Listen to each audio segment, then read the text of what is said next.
Pemirsa, kasus kebocoran data pribadi kerap berulang di Indonesia. Kenapa ini bisa terus terjadi? Kami paparkan sejumlah data dan faktanya berikut ini, pemirsa. Menurut data dari Kementerian Komunikasi dan Informasi, sejak 2019 sudah ada 79. Lihat gunung, tengok alam. Alam indah, Tuhan yang jaga. Izinkan kami ucap salam. Assalamualaikum sebagai pembuka. Assalamualaikum warahmatullahi wabarakatuh. Shalom. Om Swastiastu. Namo Buddhaya. Salam kebajikan bagi kita semua.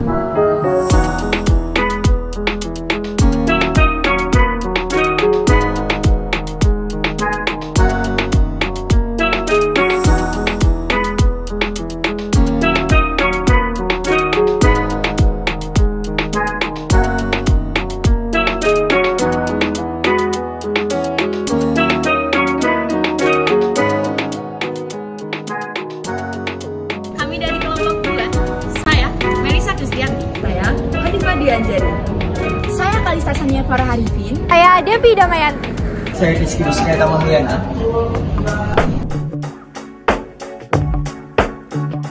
Menurut Undang-Undang Nomor 27 Tahun 2022, Pasal 1 Angka 1, data pribadi adalah data tentang orang perseorangan yang teridentifikasi atau dapat diidentifikasi secara sendiri atau dikombinasi dengan informasi lainnya, baik secara langsung maupun tidak langsung, melalui media elektronik maupun media non-elektronik.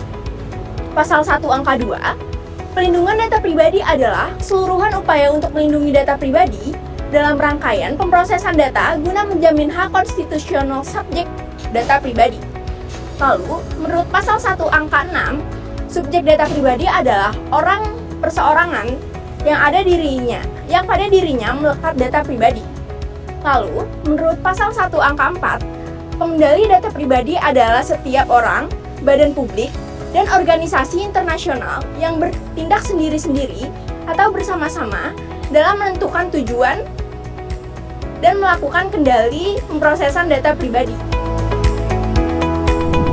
Faktor-faktor pemicu terjadinya kebocoran data pribadi. Terdapat 3 faktor pemicu terjadinya kebocoran data pribadi. Yang pertama, human error, dengan mencari free software atau aplikasi bajakan secara sukarela memasukkan data pribadi berupa nomor telepon di situs atau aplikasi yang tidak terjamin keamanannya, dan tanpa kita sadari, hal ini sering dilakukan. Yang kedua, serangan malware. Malware pada dasarnya adalah program yang dirancang untuk merusak dengan menyusup ke sistem komputer, mempunyai kemampuan mengumpulkan data-data pribadi user dan mengirimnya kepada pihak ketiga tanpa persetujuan user. Dan yang ketiga adalah social engineering, penggunaan manipulasi psikologis untuk mengumpulkan data sensitif seperti nama lengkap, username, password, dan sebagainya melalui media elektronik dengan menyamar sebagai pihak yang dapat dipercaya. Ciri-ciri terjadinya kebocoran data pribadi. Yang pertama, menerima email dari sumber yang tidak dikenal atau tidak dipercaya. Yang kedua, password akun telah berubah tanpa izin. Yang ketiga, transaksi yang mencurigakan terjadi pada kartu kredit atau rekening bank. Nahas ya, kebocoran data masih sering kali terjadi terutama di Indonesia. Hal tersebut dapat kita lihat melalui beberapa kasus kebocoran data yang diduga muncul dari institusi-institusi besar. Yang pertama, data BPJS, Ketenagakerjaan, kasus kebocoran 18,5 juta data pengguna BPJS Ketenagakerjaan yang dijual di forum gelap seharga 153 juta. Namun, dari hasil investigasi, dia mengklaim dugaan sementara sumber kebocoran data tersebut bukan berasal dari BPJS Ketenagakerjaan. Yang kedua, data paspor. Kejadiannya ini bermula di Januari tahun 2022.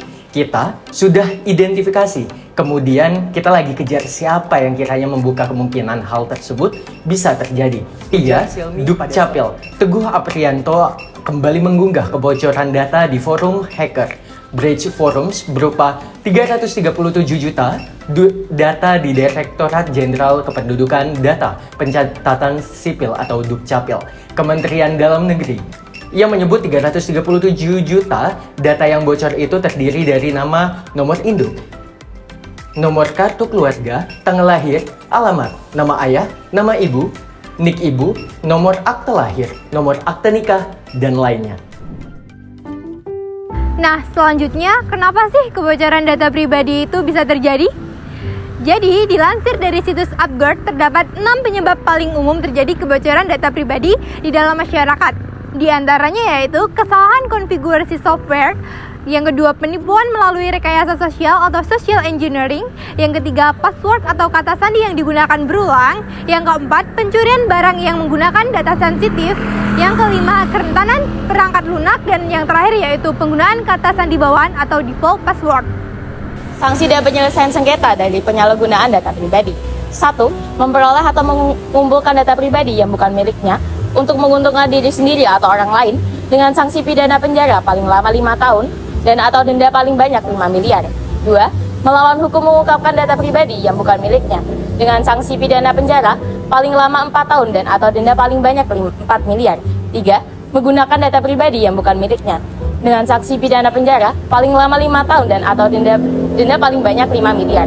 4. Membuat data pribadi palsu untuk digunakan diri sendiri atau orang lain dengan sanksi pidana penjara paling lama 6 tahun dan atau denda paling banyak 6 miliar.